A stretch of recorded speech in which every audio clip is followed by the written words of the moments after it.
and that we all look forward to celebrating our fathers this weekend and enjoying the long weekend and the Juneteenth holiday. And all that we pray, amen. Amen. Please join me for the pledge. I pledge allegiance to the flag of the United States of America and to the republic for which it stands, one nation, under God, indivisible, with liberty and justice for all. You may be seated. All right. Good morning, everybody. Back again, second time this week. Hopefully this meeting is not as long as Tuesdays. Mr. Attorney, is it proper to set the agenda at this time? Yes, sir.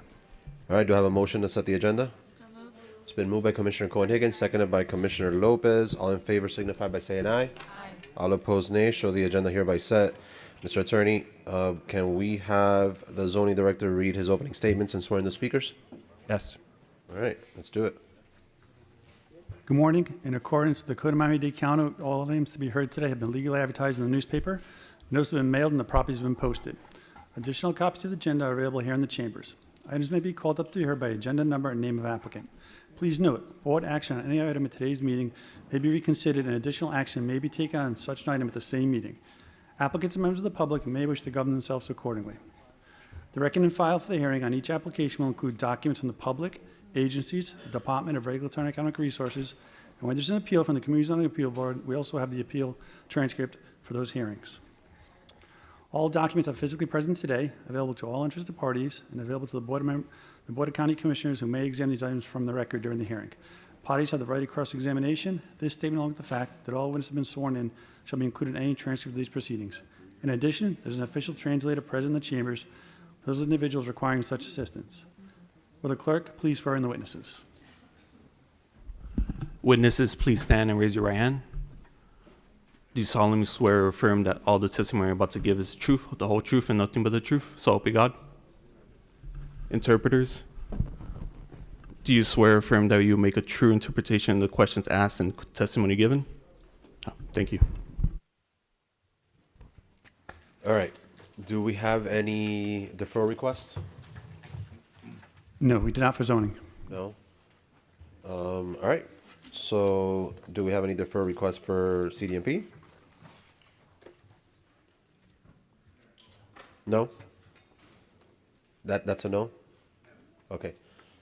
Any from the dais? Commissioner Bastian, you're recognized.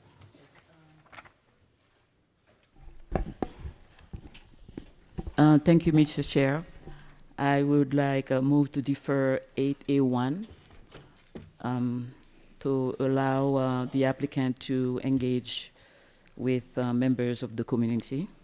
And also, should I do both at the same time, Mr. Chair? Do you have another one? Yeah, I have another one. Sure. Which is the other one? It is 3B1. 3B1. Oh, for 8A1, it's to defer to no time certain. Okay. And for 3B1 until January 2027. Oh, wow. So January on 3B1. Hold on. Where's my 3B1 here?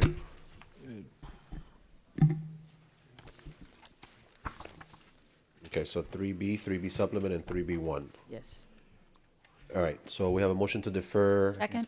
And you have that, so the 8A1 is till no time certain. To be and the re-advertised. 3B supplement and 3B1 is till January 2027. To the January meeting. I'm not sure we have those dates yet, so that will likely be re-advertised as well, but it will be re-advertised for the January CDMP zoning meeting of this board. The other one will be re-advertised at the appropriate time when the applicant is prepared. Thank you. Fair enough. All right, so we have a motion to defer. We have a second by Commissioner Cohen-Higgins. All in favor of the deferral signify by saying aye. Aye. All opposed, nay. Show the item deferred. All right, I'm going to start and take up.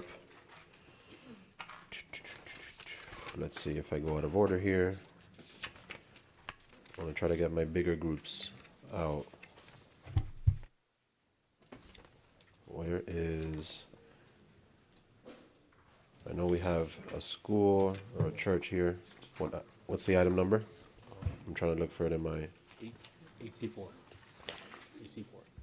8C4.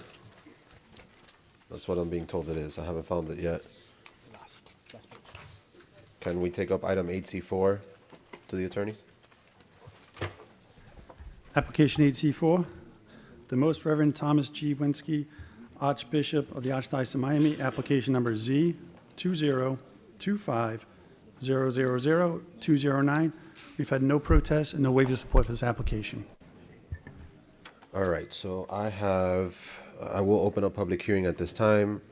I have 14 registered speakers, and then the position is they're all in favor. So does one want to come up and speak? And stand up if you're here in support of this application. Okay, so thank you. You could be seated. And then I guess stand up if you're here in opposition. Anyone here in opposition?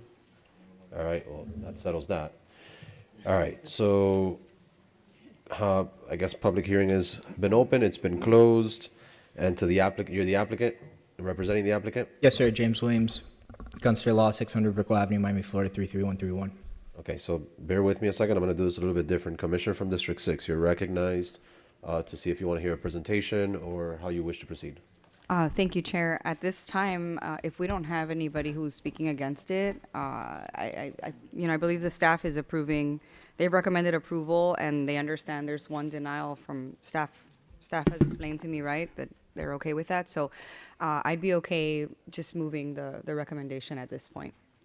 Okay, all right, it's been moved to move this item with staff's recommendation for approval, seconded by Commissioner If I may. Lopez. Excuse me, Mr. Chair, if I may. Is that to also approve the recommendation of denial application? Yes. Okay. Yes, the full staff recommendation. Thank you. Through the Chair, if I may, do you need explanation as to why that's being denied? No. We're requesting that it be approved and not denied. Request number 8 for the No, I understand, vacation of the right of way. Okay, so I can ask staff to explain why. Go ahead. Staff, can you please explain why the denial? I know it's a traffic situation. Yes, I can explain it. If I could have someone please put up that one slide with the aerial photo? And you'll have an opportunity to dispute that if you need to. Yes, please. I have a brief presentation. I need maybe 10, 15 minutes. Okay. That could backfire, but No. just saying, trying to help you. No, I appreciate it. If staff is willing to support the request for the waiver of the dedication, then I'm happy to forego the presentation. Okay, go ahead. Okay. Thank you, Mr. Chairman. So there's one request I recommend denial of. It's this request number 8. Here in yellow is the subject site. In red is a property to the north that is about 87,000 square feet. And the applicant is requesting to waive the 25-foot road dedication shown here where the yellow notches out. So Public Works has objected to that request. Plating staff have objected to that request. And if this was approved, this property in red shown here, which is 87,000 square feet, would have issues with access if they ever decide to subdivide in the future. So 15,000 square feet is the minimum lot size here. He's got a very large property. If he ever wanted to create those 4 or 5 lots there, he could have an issue with access. That's why I recommend denial.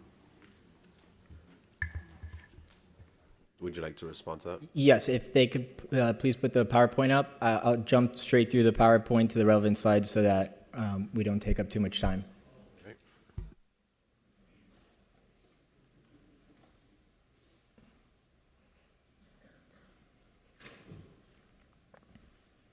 Thank you. So as you see in the crowd, we have several supporters for this application. This area of the county is very vocal, as we all know. So if the neighbors don't like something, they would be here and they would be opposing this. Now, this is just the general location. You know, it's St. Thomas. It's on the northwest corner of Southwest 72nd Avenue and Southwest 64th Street. It's been serving the community for over 65 years. They've served thousands of families and students throughout that time. They are a staple of this community, dare I say, a foundational pillar of this community. Now, I want to take you very quickly to the 2022 approval, which is what was last year. They approved the extension of the future classrooms, the gym, the church expansion, and then the rectory. Now, there's 8 total requests here before you. 7 of them have staff's recommendation of support and recommendation of approval. part of the reason we're here is because staff and this commission in 2025 approved the vacation of right-of-way along Southwest 74th Avenue. That's the area outlined in green to the west of the site. Now, as we said, this is pertaining to the application to the north. So let me fast forward through here, and so you can see the area that's outlined in blue on the top left of your screen. That's the area we're asking for the waiver of dedication, not to provide the 25 feet. And the real reason goes into the surrounding area. When you look to the west, we already vacated Southwest 74th Avenue, right? And there were several reasons: privacy, security. There was no intent or ever an intent to improve that right-of-way. So that was vacated. It wasn't even being maintained. We've been maintaining it, and so it was vacated. Now, to the north, you have the Southwest 62nd Street. That's the request we're asking for, which is staff is recommending denial on. When you look at the overall neighborhood context, right, you can see on the bottom left of your screen, west facing, which is Southwest 62nd Street, it's dead end. That's how it's existed. It's 2-lane road right now. So you have in and out that you can come through.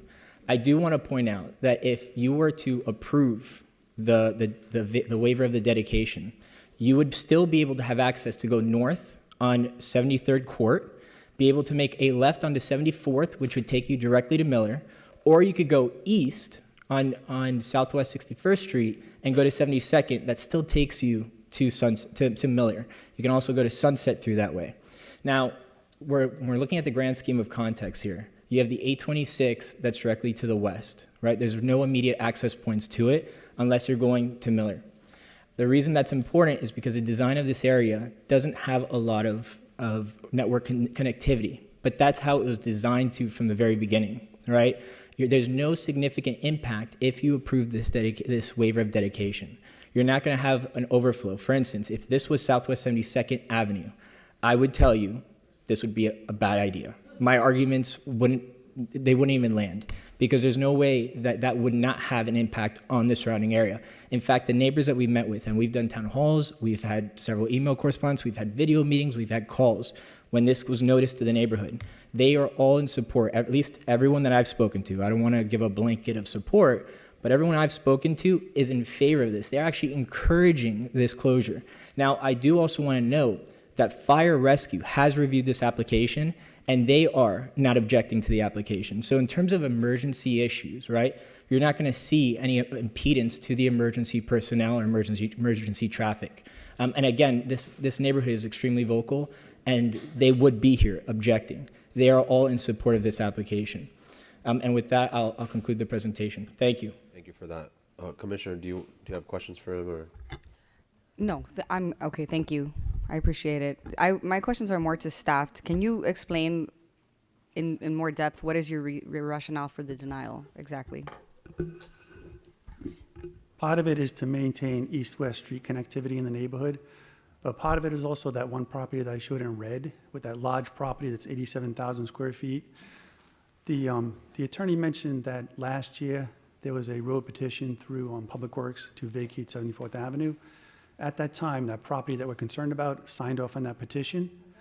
At this time, we've received nothing in writing from that property owner that he's okay with this vacation.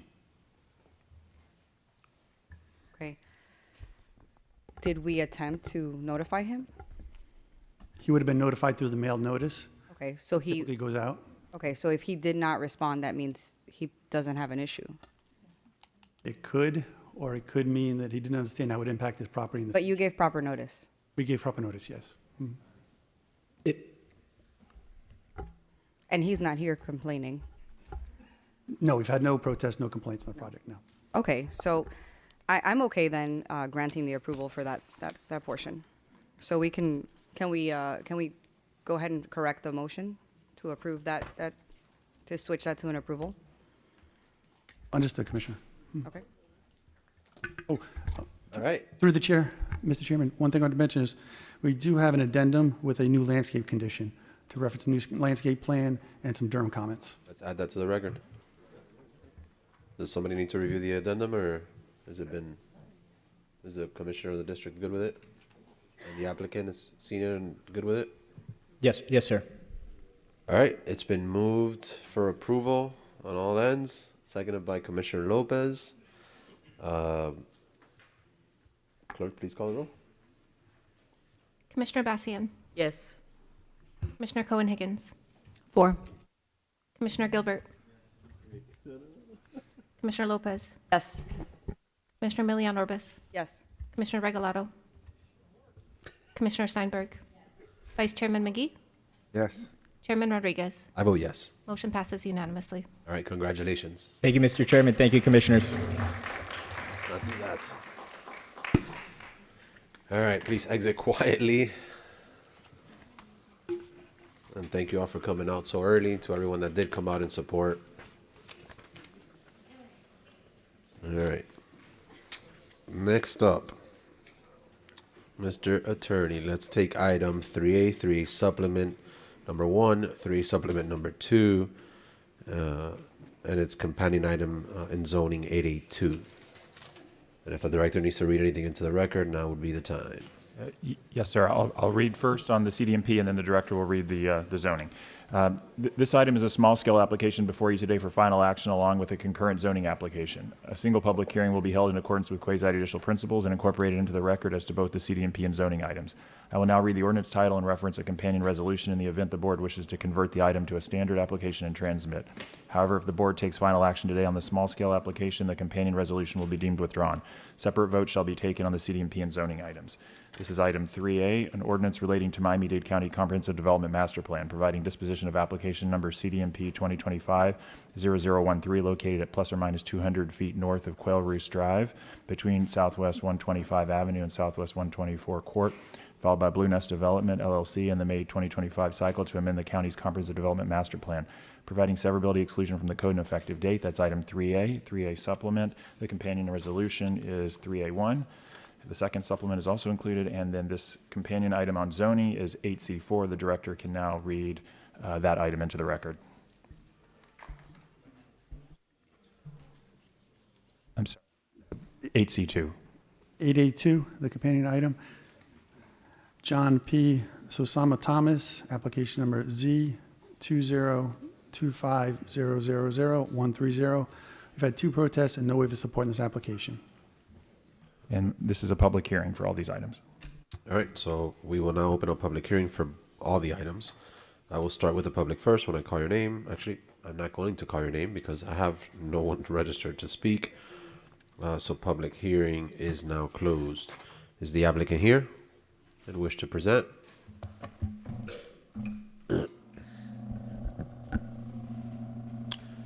This item was deferred in the past, right? That is correct. Pedro Gustavo following the night with officers at 701 Brickell Avenue on behalf of Blue Nest Development, joined by my colleagues, Mishkayo Setut and Oscar Bryan. The item was previously deferred. We've had a staff recommendation of approval. We've gotten approval from the Community Council and the PAB. I can do a presentation. I can do a 10-minute presentation. I can do a 1-minute presentation, or I can just keep my comments to myself and allow the Commissioner. Yeah, let's keep your comments to yourself for now. I suppose that I forgot why this was deferred or who deferred it, but whoever deferred this, everything has been worked out. That's correct. Yeah. Yes. To the district commissioner. Thank you, Mr. Chairman. To staff, let me ask you a question. What's your recommendation as it relates to these items? Through the chair, Jerry Bell, Planning Director, our recommendation is to adopt with acceptance of the proper declaration of restrictions. And for the record, did the Planning Advisory Board unanimously support this, or was there any objection from the members of that board? The recommendation was to adopt with acceptance of the proper declaration. Unanimous. It was unanimous? Okay. Yes, it was unanimous. Thank you. I'll move the item. It's been moved by the Vice Chair, seconded by Commissioner Lopez. Seeing no further discussion, clerk, please call the roll. Commissioner Cohen-Higgins, 4. Commissioner Gilbert, Commissioner Lopez, Yes. Commissioner Milian Orbis, Commissioner Regalado, Commissioner Steinberg, Commissioner Bastian, Vice Chairman McGee, Yes. Chairman Rodriguez. I vote yes. Motion passes unanimously. Thank you so much. Do I need a separate vote on 882? Yes. All right, Vice Chair moves 882, seconded by Commissioner Lopez. Clerk, please call the roll. Commissioner Gilbert, Commissioner Gonzalez, Commissioner Lopez, Yes. Commissioner Milian Orbis, Commissioner Regalado, Commissioner Steinberg. Commissioner Bastian. Commissioner Cohen-Higgins. Vice Chairman McGee. Yes. Chairman Rodriguez. I vote yes. Motion passes unanimously. All right, congratulations. All right, well, he's not here either. Let's see, Mr. Chair, someone that is here. staff is just advising me that would include a 10-day condition for them to submit all of the appropriate documents. If that's what staff is saying, then that's what it is. Thank you, staff. All right, Mr. Attorney, let's take item 8C1. Anything to read into the record? Yes, Mr. Chairman. 8C1, LR Miami Airport Hotel, application Z20240000244. We've had no protests and one letter of support. All right, we'll now open up public hearing. I have no public speakers signed up to speak, so I will now close public hearing. Is the applicant here? All right. Morning, everyone. Graham Penn, 200 South Biscayne Boulevard, Burke, Howardell, Fernandez, Larkin, Tampanes. All right, I'm going to do this the same way I did the last one. Commissioner from District 6, you're recognized. Thank you, Chair. Seeing that there's no, oh, did you have a comment? Yes. Can I recognize our staff? Absolutely. Please go ahead. Mr. Chairman, Commissioner, we did add one condition related to workforce housing. The applicant's aware of it. It was shown on the plans. It was just not in the list of conditions. So that's your addendum today. Okay? Okay. Well, I'm happy to move it with the staff recommendation and the conditions. It's been moved. It's been seconded by Commissioner Cohen-Higgins. Seeing no further discussion, clerk, please call the roll. Commissioner Lopez. Yes. Commissioner Milian Orbis. Commissioner Regalado. Commissioner Steinberg. Commissioner Bastian. Commissioner Cohen-Higgins. Commissioner Gilbert. Vice Chairman McGee. Yes. Chairman Rodriguez. I vote yes. Motion passes unanimously. Thank you so much. All right, Mr. Attorney, let's take item 8C2. Application 8C2, 1414 Brickell, application number Z20250000030. We've had no protests, no waiver support for this application. All right, I'll go ahead and open up public hearing at this time. I don't have anyone, any public, nope. All right, so public hearing is now closed. I see the applicant at the well. Go ahead. Javier Avignon with the law firm of Bills and Sundberg, 1450 Brickell Avenue, here on behalf of the applicant. I'm prepared to do a presentation or not at the will and discretion of the board. How well prepared are you? Prepared. All right, like how many hours, billable hours have you prepared? All right. Sufficient. Commissioner from District 5, you're recognized. Thank you, Mr. Chairman. Since there has not been any opposition and staff is recommending approval of the project, and I certainly support the project, I don't think we need a presentation. Fair enough. So you move the item? I move the item. Second. All right, it's been moved. It's been seconded by the vice chair. Seeing no further discussion. Everything good? Clerk, please call the roll. Commissioner Milian Orbis. Commissioner Regalado. Commissioner Steinberg. Commissioner Bastian. Commissioner Cohen-Higgins. Commissioner Gilbert. Commissioner Lopez. Yes. Vice Chairman McGee. Yes. Chairman Rodriguez. I vote yes. Motion passes unanimously. Thank you all very much. Mr. Attorney, let's take item 8C3. Application 8C3, UR Cousin Faro RE Acquisitions, application number Z20250000035. We've had no protests, no waiver support for this application. All right, I have no speaker, so public hearing is open and it is closed. The applicant is already ready, also very well prepared, I assume. You want to introduce yourself? Mr. Chair, Ben Fernandez, 200 South Biscayne Boulevard. Good morning, Commissioners. I'm prepared to provide a brief presentation, If necessary. but I don't need to. Self-awareness is so good. I love it. Thank you. Congratulations. It's number one quality in a person almost. Commissioner from District 5, you're recognized. Thank you, Mr. Chairman. So there has been no objection that we are aware of, and the staff has moved to approve with conditions. So I'm in favor of the project, and so I would move the item. Commissioner from the 5th District moves the item. Seconds by Commissioner Gilbert. Clerk, please call the roll. Commissioner Regalado. Commissioner Steinberg. Commissioner Bastian. Commissioner Cohen-Higgins. Commissioner Gilbert. Commissioner Lopez. Yes. Commissioner Milian Orbis. Vice Chairman McGee. Yes. Chairman Rodriguez. Motion passes unanimously. Thank you very much. Congrats.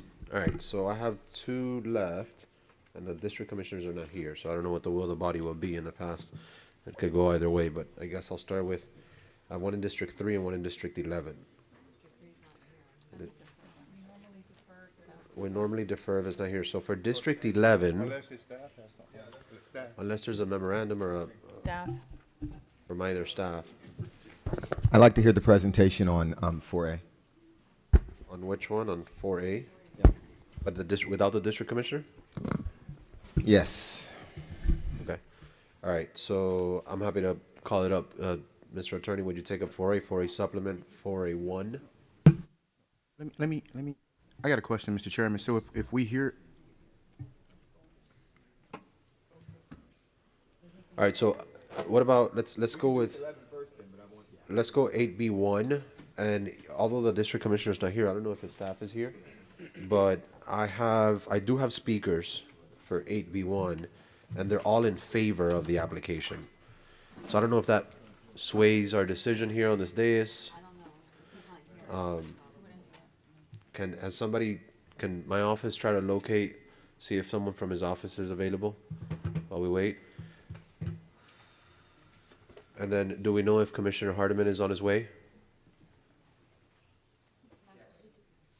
Do we know, has anybody? I'm going to go forward with You wanna move, you wanna check? We can check with Mr. Gonzalez and see if he's here. If not, You wanna take up the one in District 3? All right, so Mr. Attorney, let's take item 4A, 4A supplement, 4A1. The next CDMP item is a standard application before you today for first reading, public hearing, and transmittal.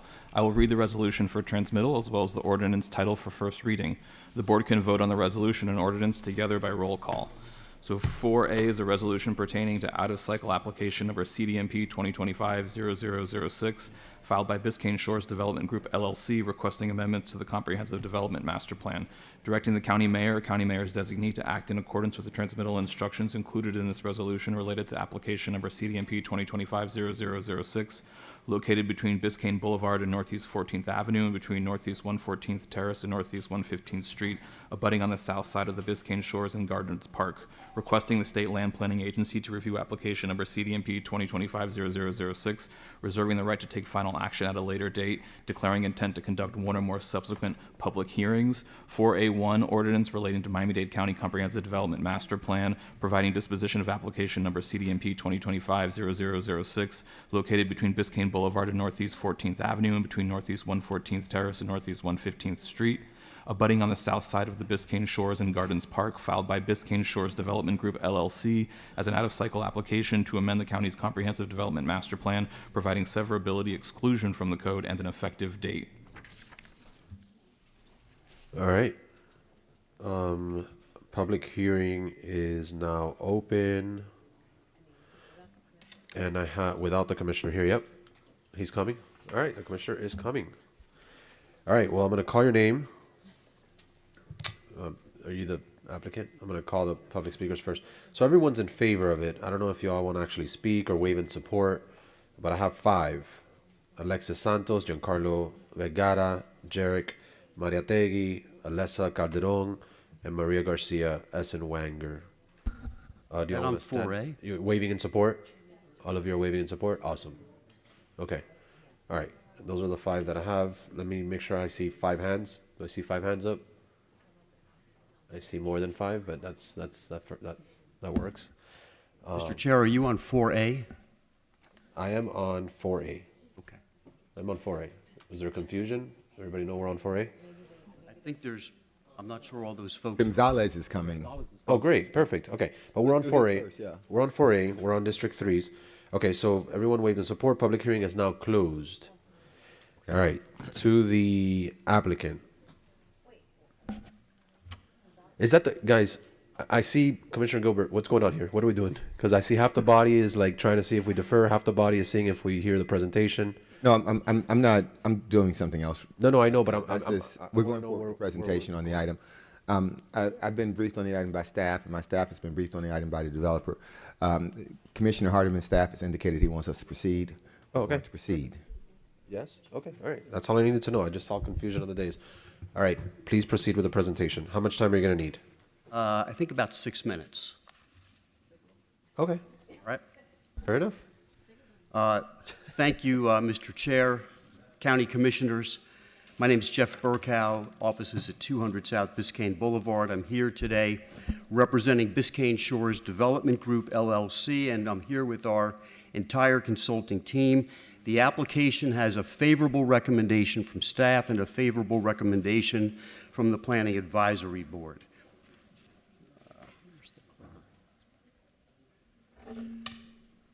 The property that's the subject of this application is a little bit over 4 acres. It's located on Biscayne Boulevard. You have Biscayne Shores and Gardens Park directly to the north. This is the perfect location. The property is in the RTZ Smart Plan Northeast Corridor. We are proposing a mixed-use project with residential and commercial components. This is a conceptual rendering. It would complement other commercial and multifamily developments in the area, including many large, tall buildings on the east side of Biscayne Boulevard. My colleague Rob Alvarez is going to give you handouts of this slide.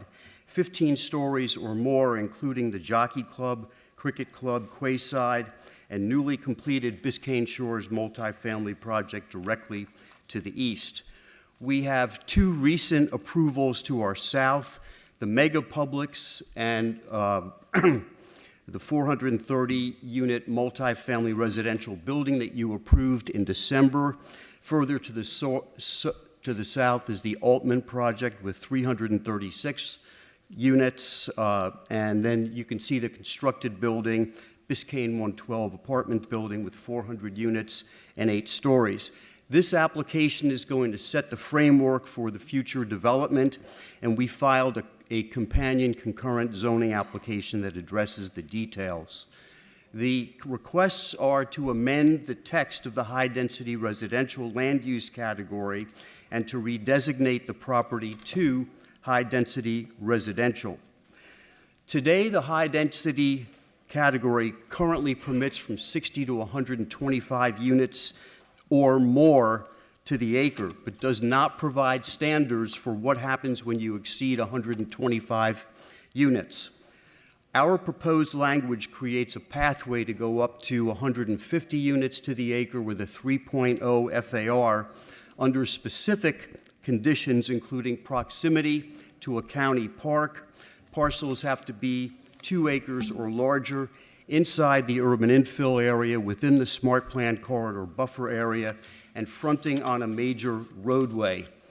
Okay. That potentially only applies to 6 parcels in the county, including this one, and each of the others would have to separately apply to the high-density residential designation. We are proffering a covenant that limits density to 550 units, with 35% of those being workforce housing at 120% AMI, far in excess of the RTZ requirements, and 20,000 square feet of commercial use. This is the future land use map today, showing most of the property in business and office, small part in medium density residential, and our proposed redesignation to high density. And although the RTZ regulations only require 12.5% of the units to be workforce housing at 140% AMI, this project is going to be delivering 206 workforce housing units. That's 37.5% of the total project, 3 times the required 12.5%. And we're also working with the Parks, Recreation, and Open Space Department to provide improvements to the park to the north. The application will be creating significant fiscal and economic benefits, over 1,600 permanent and construction jobs, about $6.5 million worth of permit and impact fees, and a 22-time increase in ad valorem tax revenues when built.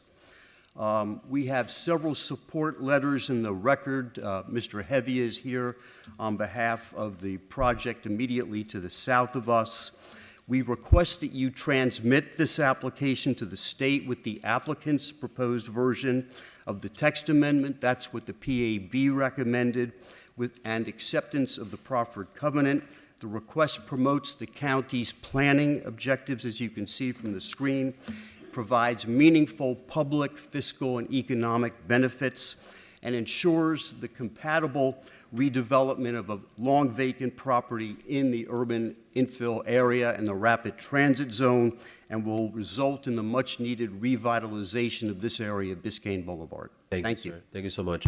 So just for clarification, the folks that I called up earlier and are for another application, it's for 8B1. So we have all those that waved in support, and then I have one that signed up a little late, which I'll call up in a moment, but when the time comes. But either way, I have no one registered to speak on this item, so same applies. Public hearing was open and closed.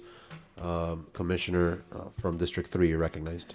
Thank you very much, Mr. Chairman. Mr. Burkow, can you describe better why it is that you would like to have your version of the application submitted to the state versus what the planning department has recommended? Yes, our version of the text amendment applies to 6 properties. We significantly narrowed it down because we didn't want to make this available on a widespread basis. We wanted it to be tailored with narrow impacts. And we specifically excluded the urban centers. Staff expanded the application. The most significant expansion to the text amendment was to include the urban centers, theoretically opening this application and this text amendment to hundreds, if not thousands, of properties. We're not objecting to that. We're just concerned that by opening it up that much, it's going to create concerns from additional stakeholders and potential objection to this application. We're happy to support staff's recommendation if it's a separate application, but we don't want it to somehow impact or slow down our application. So, obviously, I mean, I just stepped into the meeting, but I engaged directly into the conversation because I was listening as I was driving on my way here. Of course. I've heard other applications as well. And this is the particular part that I'm of concern about, because what I don't want to happen is for everyone's district to be affected and not necessarily know because it's been disguised in an application that's particularly for my district. And so I want to hear from staff about why you will make that particular recommendation. And after I hear that, then maybe I'll make some changes that would make this more palatable just for the district that I represent versus a conversation that we need to be having countywide. Through the chair, Jerry Bell, Planning Director. The reason that staff recommended that change is because, as Mr. Burkow pointed out, any application that would want to avail themselves of this would first have to go and redesignate the property to high-density residential. So they would still have to go through that process. So it's not that they would automatically be able to tap into it. They would still have to go through that process, and we just made some recommendations that we thought provided some more flexibility. So then you would agree then that the change that you made is more, I guess, will be more efficient for future applicants, not necessarily something that you've deemed to be is something that we should do. Correct, because they would still have to go through the process, in which would be analyzed on a case-by-case basis as they go in to redesignate their property to high-density residential. So we were just trying to provide some more, some additional flexibility. Understood. I just wanted to be clear for my colleagues. So if I made the recommendation to transmit to the state what the applicant requested, which is just specific to the properties that he's representing, how would you feel about that? We would still recommend, our recommendation would remain to adopt with the proper declaration of restrictions. To be clear, so you would still recommend to adopt it, even if it was with the recommendations that the applicant provided. I understand what your recommendation is today. Your recommendation is to adopt it the way that you've written it because you think that it makes sense. It's more efficient for everyone across Miami-Dade County because you still will have the particular time to to look at each and every applicant. But in this particular case, if this body is unwilling to do that because they have not done the research on the entirety of it, and I just wanted to focus specifically on these particular properties, would your recommendation still be in favor of these particular properties? Our recommendation would, yes, our recommendation would. Okay. It'll be the same. So are we clear on that? So what I would do then is that I would, and you can clean up the language as best as you would like. I would recommend that we adopt the language or the application or the specific, what would you call it? The text amendment that the applicant proposed with any and other considerations that the department believes necessary, and not necessarily adopt the one that you recommended, which affects the entirety of Miami-Dade County. That would be my recommendation. That's my motion. Thank you. And that is his motion, but before, do I have a second, first of all? Second. But now we have questions. So staff, you're going to craft that language specifically the way he asked for it, based on the conversation he's had with you, is that correct? Yes, the language is already crafted. So basically, at this point, we're at transmittal. So the application will be transmitted to the state for review, and then it will come back for the final hearing. So yes, we're good with the language. According to the applicant's language, not your language. Correct. I want to clear that up. Okay, Commissioner Regalado, you're next, and followed by Commissioner Gilbert.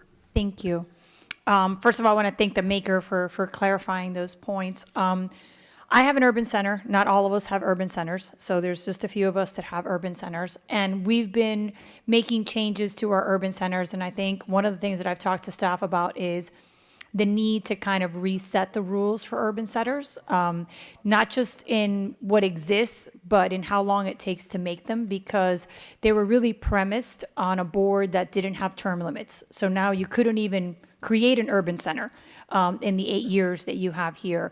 And we have been struggling with allowing them to have compatibility with new vehicles, right? So at the last meeting, we were talking about like Live Local and RTZ. So we're seeing urban centers and inside RTZs, kind of what the conflicts are, and then Live Local. And once you start throwing all these things in, it gets a little complicated. I would be, I'm going to support either way. If we take staff's recommendation out of this application, I would request to draft on that and to send it to the state, because what I don't want is for this application to move forward and be accepted and then it be an outlier compared to the rest of the urban centers. So because what happens is same thing that happens to us, with text amendments, then someone's going to come and say, well, I want what they had. And then we get into who gets it and who doesn't get it. Now, granted, we're still going to decide on the actual application when we receive it, but I agree with staff in that we should clarify the language and allow everyone to avail themselves of this opportunity. So I think staff's idea is, well, they're already going to the state, we're already doing this, so let's just do it all together so that there's consistency in the comp plan. But if you want to separate it, I'm happy to support. I would just ask for the ability to draft something with staff and bring it as soon as possible so those things can run together and this doesn't kind of run ahead of a larger change to the entire comp plan. Commissioner Hardiman, can you respond? Yeah, so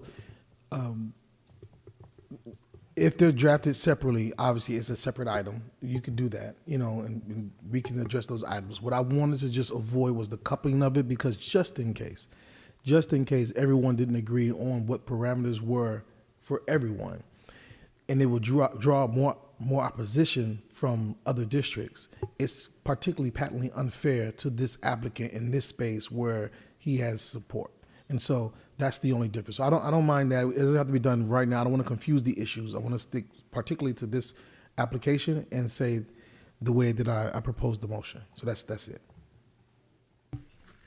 Yeah, And also, just the last thing I'll say is that, because also one thing I want to recognize, and which is why I tried to bust my butt to be here, is that I want the commission to have an opportunity to understand what's happening. And sometimes when it's not your district, it doesn't particularly affect you until there's like this little nuance thing, right? So I don't want you all to be fooled by a little nuance and not have learned about the issue the way that you would have had it been particularly for your district. That's it. Thank you. Commissioner Regalado, briefly. Yeah, no, and then I'm happy if I could request to draft on it if we decouple it. And then what we'll do is we'll list the existing urban centers. I mean, I know them, but just so that everybody's aware of who would be impacted by this, and we'll try to get it done as soon as possible. Thank you, Commissioner Regalado. Commissioner Gilbert. Yeah. Commissioner Hardeman, thank you for bringing this to our attention. To staff, I think this was just inappropriate. I mean, I don't know how to say it any other. I think it's inappropriate. We have the ability to actually file applications. We can do that.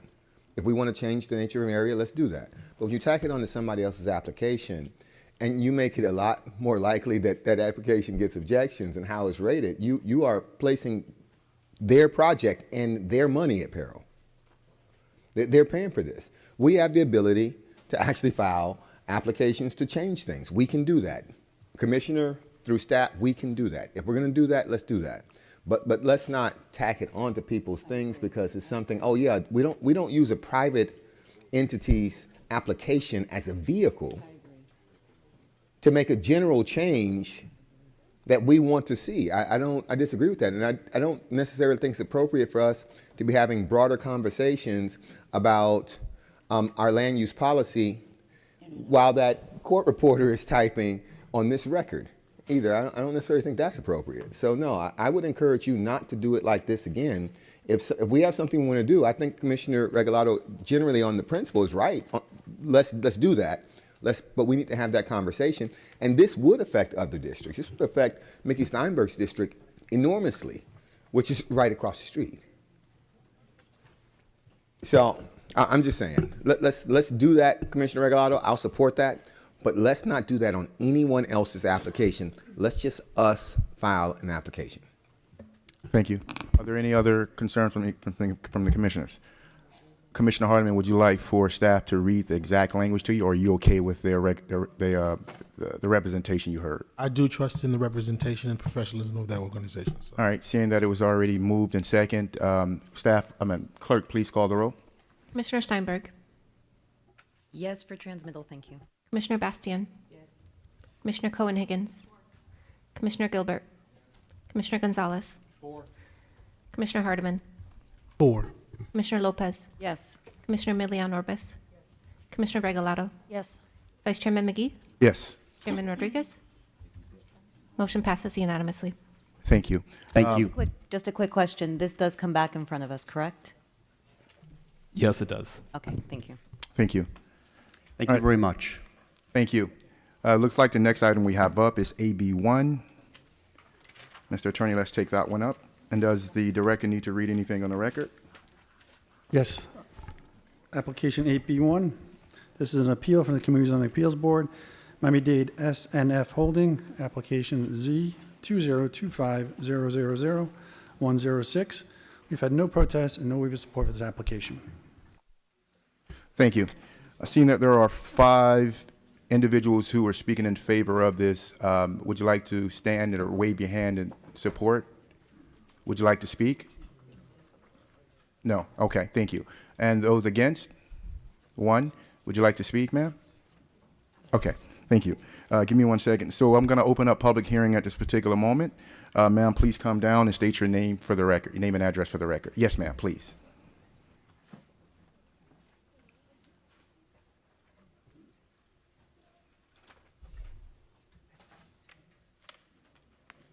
Hi, good morning. Good morning. My name is Paula Beltran. My address is 16545 Southwest 98th Terrace, Miami, Florida 33196. Thank you. You also have 1 minute to speak. Thank you. Okay. So today I'm in opposition at this moment in time for the zoning change. The proposed plan presented seems like a good development with only 11 impact of 11 cars for the traffic, which sounds great, in the bubble, but when you place it in an area of Kendall that can't support or is having trouble supporting the existing homes and traffic situation, just creates a problem. We already have a 6-story apartment building that has been approved, and all this, because of the specific area that it is, flows into this one residential street where now the community is using our residential street to get through.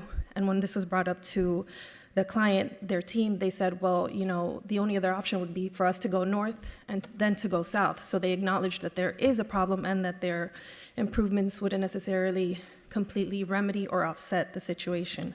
Originally, it was presented as a skilled nursing facility, which they claimed would create more of a traffic flow, but in reality, skilled nursing facilities are like short-term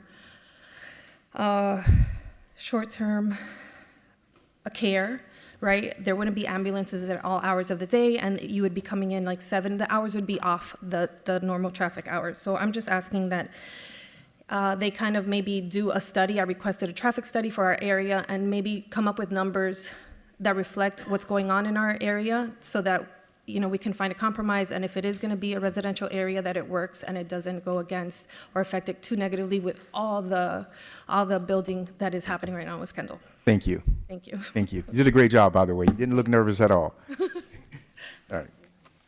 To the applicant, how much time do you need to present to the district commissioner? How would you like to go forward with this one also? I would love to see the presentation. Okay. Perfect. Good morning, Alessandra Sanderman with law offices located 701 Brickell Avenue. With me this morning are several members of our development team and ownership, including Ezra Katz. Our presentation is about 9 minutes. I will try to cut where possible. I promise. It's to address some of these comments. It's part of the rebuttal. So on the screen, the property is located just north of Southwest 88th Street or North Kendall Drive between Southwest 165th Avenue and Southwest 167th Avenue. It consists of a parcel of land, approximately 4.65 acres.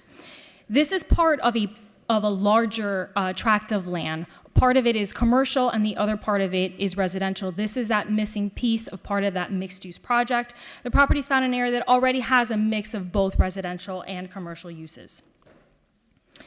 Now, the property is located within a quarter mile of the Kendall Corridor, one of the Smart Plan corridors. Properties within a quarter mile of the Smart Plan corridor are eligible for a maximum residential density of 60 dwelling units an acre. That would permit 316 units on this property. Without utilizing the Smart Plan bonuses, the current business and office designation would permit up to 13 dwelling units an acre, or a total of 68 units.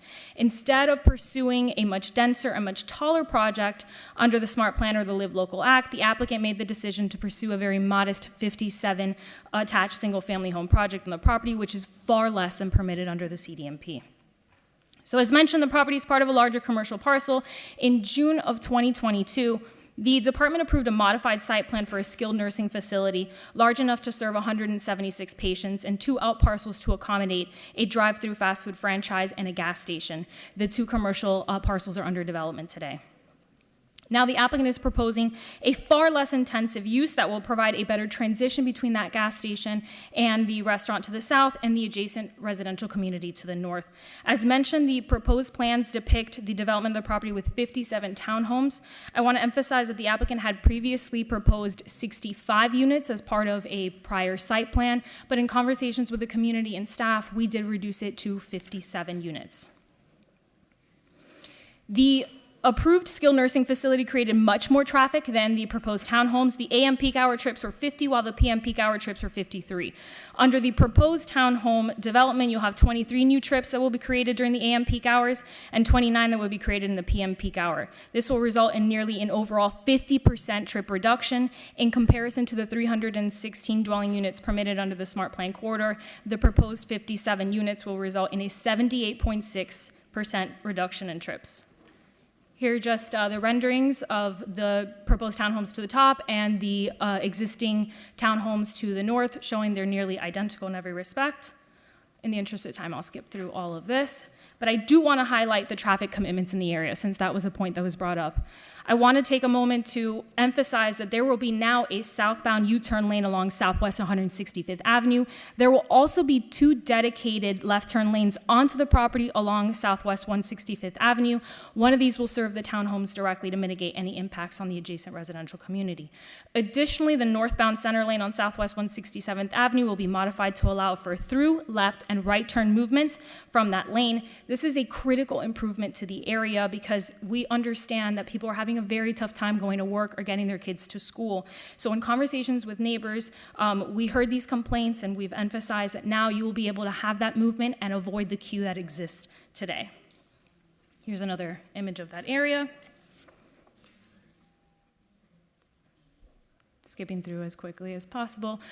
Your county staff has reviewed this. All are recommending approval. This is expected to have $850,000 in impact fees alone to the county. And I want to highlight our outreach efforts. So in June of 2025, when the applicant was filed, the applicant sent notices informing neighbors that the application was filed. The applicant really wanted to be proactive and engage early on with the community. In addition to that mailer, we met with neighbors in October. We also met with them in November, January, March, May, and June to discuss the application. Overall, we had productive conversations. We heard neighbors discuss the need for traffic improvements and park amenities in the area.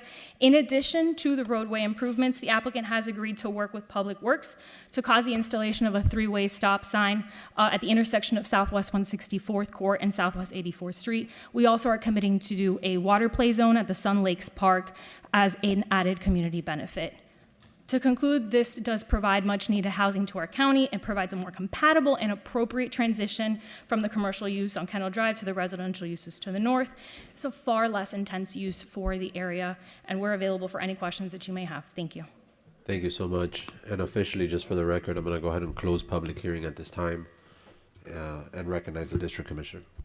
Thank you, Mr. Chair. And I want to thank everybody that came out today to express how they feel. I want to thank the young lady as well. You did a terrific job. Really appreciate your explanation.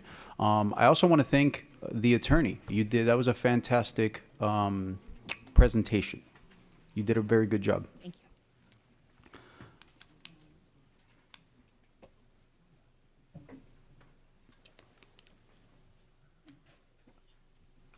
Well, before I start, for the record, I need to make a Jennings disclosure. Would that be appropriate at this time?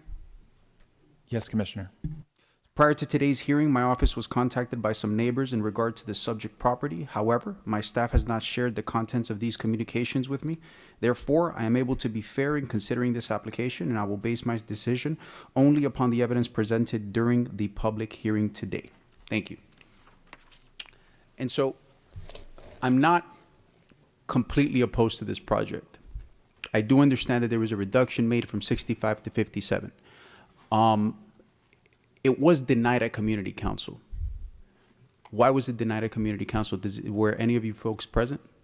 Actually, I think one of the individuals here was in a prior hearing, not at the one that it was denied. The concerns from the neighbors was really traffic in the area and not wanting to see development on the site.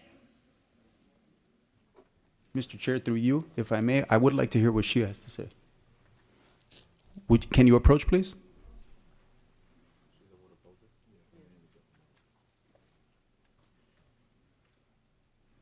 Ms. Beltran, you're recognized for a Q&A with the commissioner. Yeah, and Ms. Beltran, please, if you could be just as brief as possible, but I do want to hear what you have to say.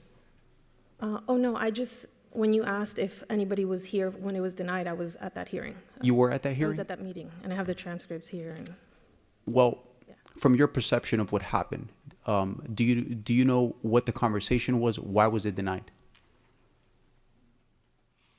I think it was mostly due to the change, and like you mentioned, the traffic. It's a unique situation. We know that traffic with development, it's going to increase, but this specific area, these specific homes, I believe there's 400 between the townhomes and single-family homes.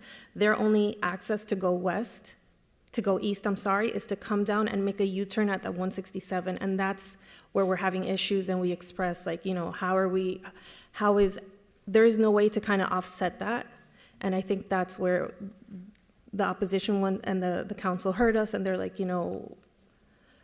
because of that, I think we can't approve it just yet, or we can't move forward because we have Concerns. concerns. Do you know approximately how many people were present at that hearing? In favor or Both. that spoke on this, about 20. Thank you so much.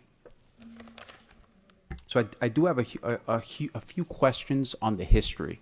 Because like I said, I'm not generally opposed, but I would like to understand the history of the property.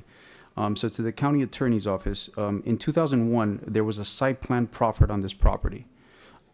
what was the contemplated use of the subject property at that time? And I'm referring to the 2001 site plan. You're recognized.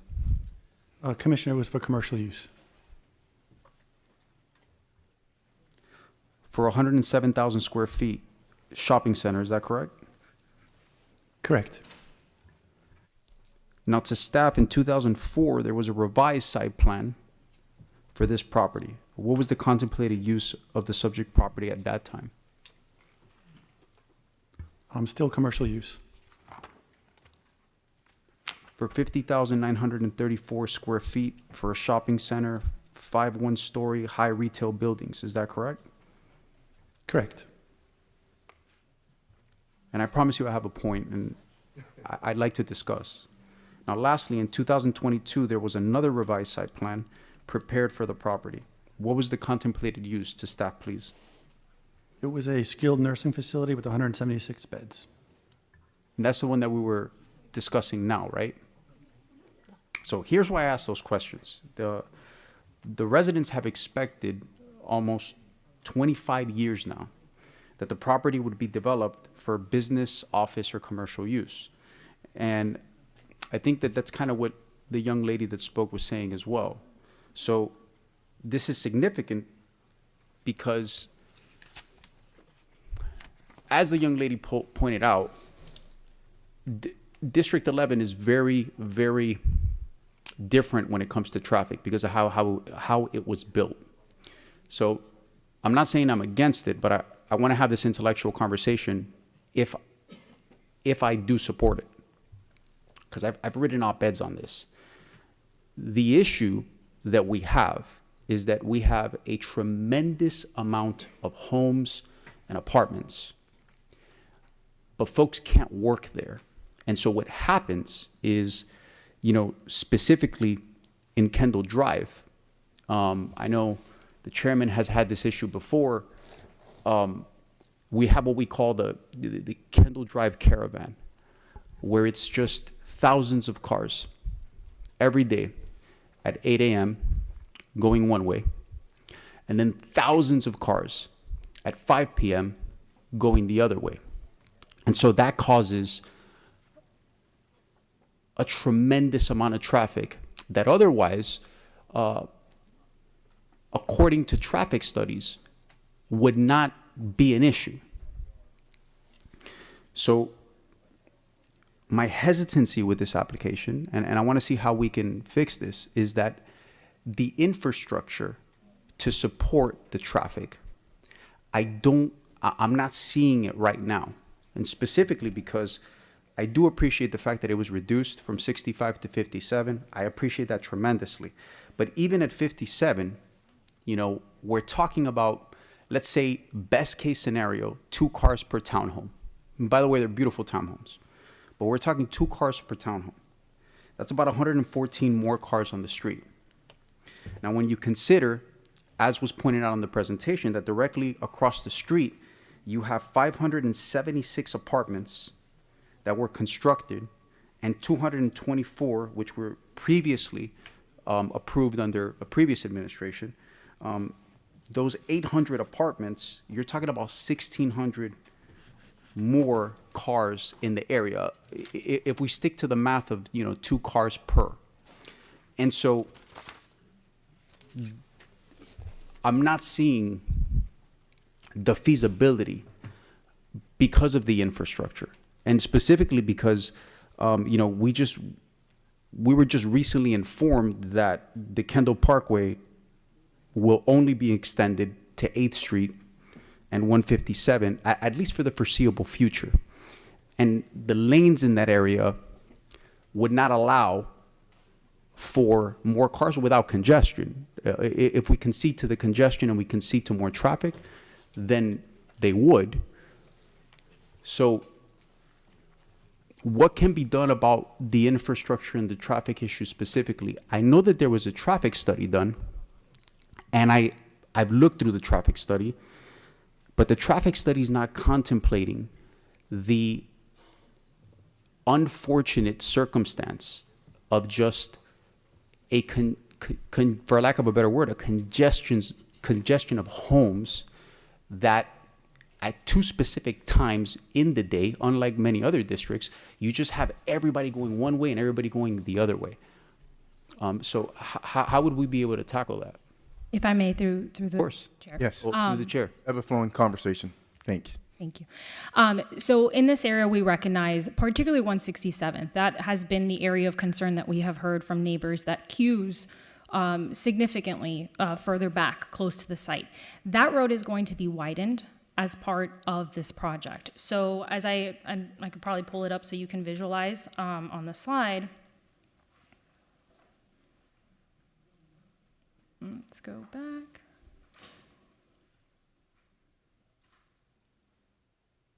Okay, we can use this. So right now you're looking at one way northbound and one way southbound. That road is going to be, this is 167, that is going to be widened. We are dedicating on our property, the commercial parcel as well, to widen that road so that you'll be now able to make a left, go through and turn right. Right now, you only have, if you have that first person that's making a left, they're holding everybody back. That should help alleviate some of that congestion in the area and create that flow. We'll also make sure that the traffic signal is modified so that it all works in sync and helps relieve that queue. From our traffic analysis, and we have our traffic engineer here if you have any specific questions, from that traffic analysis, that queue should severely diminish. That shouldn't be a concern when you have these improvements in place. Some of these improvements are already underway. We expect that some of them will be completed towards the end of the year or early next year. So residents in this area should be seeing improvements pretty soon. So are these improvements happening regardless of whether this gets built or not? It's part of the commercial and part of this site too. So if this doesn't get built, then our portion that hasn't been dedicated will not be fully complete. Because, you can also, going down that hypothetical, I don't know how much that would actually help. Would love to hear from the traffic engineer.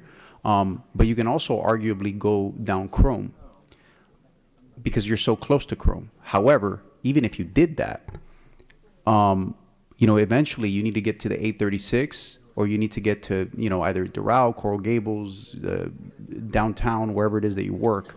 So it would cause congestion either on Kendall Drive or on 8th Street. And so that's my concern. If I can get the your traffic expert to just explain those numbers. Sure, Mr. McWilliams. And explain the impact. Sure. Good morning. My name is John McWilliams with Kimley Horn and Associates, offices at 2 Alhambra Plaza.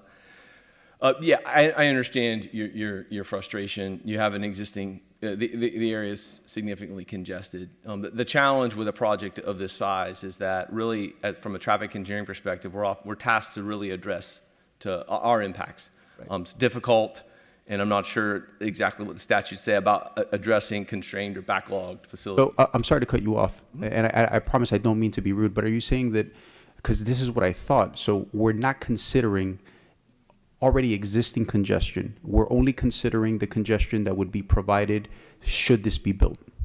For the traffic analysis that you've done, sir. Correct. The way the county requirements are for the traffic impact studies, there's certain degrees of traffic studies. This is a level 1 study because the amount of traffic it generates does not rise to the level that the county requires us to look at a larger impact, like several intersections. To be honest with you, the residential portion of this project only triggered a level 1, which really only looks at the site design in the intersections in and out of the site, like the driveways. Is there enough room between the driveways and the gates? Are there turn lanes to access those driveways? These improvements specifically were developed as a part of a much larger study that was done for the commercial project to the south that required us to look at the external intersection. So that's kind of where this improvement came from. And this improvement is actually already designed, and I believe it's well onto permitting, and it's been through the whole review process. So this is shovel ready, like you said. It's probably going to be completed sometime later this year.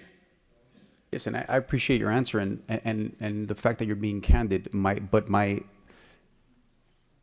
now another concern is raised where we're not considering the amount of congestion that already exists, but we're only considering the congestion that would be caused by this project moving forward, which is kind of exactly what the what seems to have been the conversation at the community council, according to both the attorney and the young lady that spoke earlier.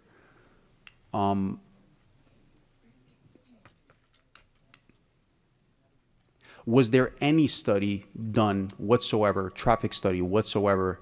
Was there any traffic study done that considered the congestion that already is part of this area? So our analysis already takes into consideration background traffic as part of our request. And I also want to emphasize, Commissioner, that in the prior commercial development, that was far more intense in traffic, and therefore we wanted to be respectful of the area and provide something that was a little less intense. The skilled nursing facility was in around-the-clock operation, had significantly more traffic, and had ambulances to the rear abutting the residential neighbors. As a matter of fact, and I sped through the presentation, we reached out to the townhome neighbors. We walked door to door and received letters in support. Unfortunately, travel and work in the summer, a lot of those neighbors are now more supportive of the townhomes because they don't want to be abutting a skilled nursing facility that's running around the clock. And I can submit all of these petitions on the record so you have them. But essentially, yes, we have taken into consideration the background traffic as well as what the original approved plans did consider for the area. Look, I don't disagree with you that, a center like that has incoming and outgoing ambulances wouldn't have caused more traffic, but I don't think I would have supported that either way because of the same issues.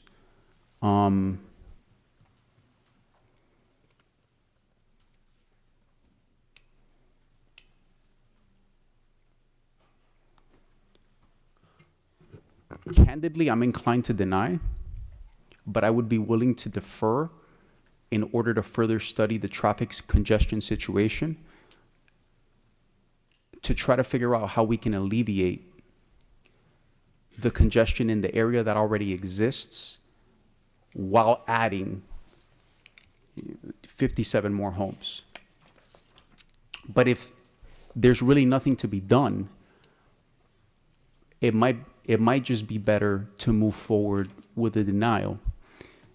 Because on the other hand, I've also seen that the site plans for the last 25 years have stated that this area specifically should be for business or commercial, which if we had more areas where folks could work, it would directly affect and help with the congestion because folks can stay in the area.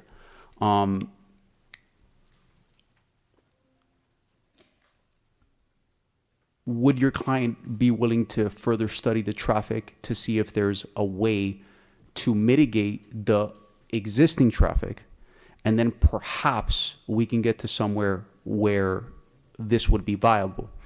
And if not, then respectfully, I can move to deny it. Not because you have not done a phenomenal job. You've done a phenomenal job. I feel like you guys are trying very hard. But I just don't, I'm not seeing light at the end of the tunnel right now. Commissioner, we would be so happy to take a deferral and study this further to address your concerns. And I'm going to go ahead and I'm going to move to defer, but I do want to be clear that I will not approve something or move to approve something that will not take into consideration the existing congestion and existing traffic specifically for this area. And I will say, not only are you a brilliant attorney, but you have a brilliant team with you as well. And you guys know that this area is very different when it comes to traffic than all of Miami-Dade County. Because there's no public transportation, because there's no places where folks can work. So just want to put that on your radar. All of these things need to be considered for this to really, really make sense. And Commissioner, if we can just clarify, in our traffic study, you would like us to specifically look at a more regional or a neighbor? Absolutely. What are the parameters that you would like us to address? Regional. Okay. Regional. I made comments at a previous hearing regarding a separate project, but I made comments very similarly about just because this area might not seem affected, surrounding areas and surrounding traffic will affect that area and be directly affected. So this is a more extensive traffic study. This is why I'm willing to defer it if you guys are willing to tackle trying to solve the issue. Absolutely. We would be happy to. So with that, Mr. Chair, I would move to defer. Right. So on the deferral, we have a motion. We have a second by Commissioner Lopez. On the deferral, Commissioner Regalado. Yeah, I'm happy to support the deferral. I just wanted to mention a few things. And Commissioner Gonzalez, I appreciate your comments. I actually represent a large part of Kendall Drive, and yes, it is a parking lot. But I wanted to share some information that might be useful to the applicant and to you. When I got to the board in 2020, FDOT was planning on a bus system on Kendall Drive, which I put a pin in because they wanted to do a rapid bus system that would take up an entire lane. That's obviously impossible. But I have been, since then, meeting with FDOT and talking about different options with staff. And one of the things we were looking at was since we know that parts of Kendall Drive in my district and in yours and some in the chairman's district are going to be redeveloped, to take the opportunity where we can create a lane like here, but to use that lane for transit, not necessarily for cars, and to create bus stops along those lanes. So we would keep the existing lanes and then, create a new lane for a rapid bus or a multi-use vehicle, right? So it would be similar to the commuter lanes that we have, right? The HOV lanes. So that's in the work. I'm happy to have a sunshine meeting with you and talk about that option. I will say also in terms of what we're seeing in the corridor, commercial as we know it is dying. It was on its deathbed pre-COVID, and now post-COVID, it's really about the experience. So we're seeing a shrinking in a lot of commercial establishments, and the high prices of commercial are even leading to a lot of closings of restaurants, which were the exception to this rule. So even in my district that has transit, we're seeing the redevelopment of large commercial areas like Sunset Place into more residential with some commercial. So I think, the only area right now where we're seeing that office space is heavily in demand is Dadeland. And that's because Dadeland is at the center of the corridor and people can come from different places. But I would tell you to look at the numbers and how long these things are, on the market, because we have a lot of hybrid work, a lot of people not wanting to commit to office space. So I agree with you ideologically. I understand what you're saying, and I don't want us to have these sprawling suburbs. But economically, we're seeing something different happen. So I think we have to figure out what the proper mix is in order to make it work. And more we're seeing along this corridor a combination of 35% commercial and the rest residential.